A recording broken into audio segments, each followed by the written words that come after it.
It's impossible to choose an all-time favourite Bible passage, but there's a story in Exodus 34 which has continued to fascinate me over the decades. The Lord said to Moses, "Chisel out 2 stone tablets like the first ones, and I will write on them the words that were on the first tablets which you broke." So Moses chiselled out 2 stone tablets and went up Mount Sinai early in the morning, carrying the 2 stone tablets in his hands.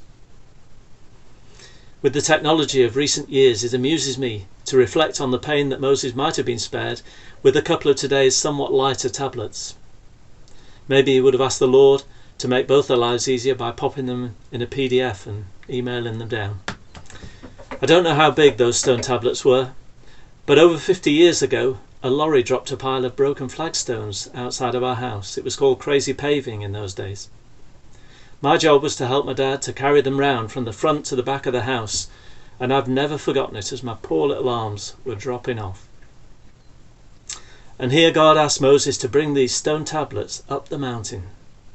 In his sandals, I think I'd have said, "Lord, are you sure you haven't got a couple of spare ones already? I think I spotted a few when I was last up there. Does it really make sense for me to cut them down here and heave them all of the way up?"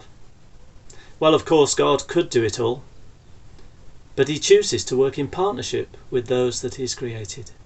We see that principle all through Scripture. Noah had to build an ark. The Israelites had to set foot in the Red Sea before it parted. Joshua and the people marched around for 7 days before the walls of Jericho fell. The list is endless and it's still being written.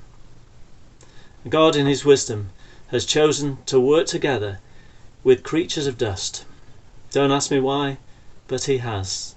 And he looks for our best efforts as we have this amazing privilege of partnering with him in his work in this world.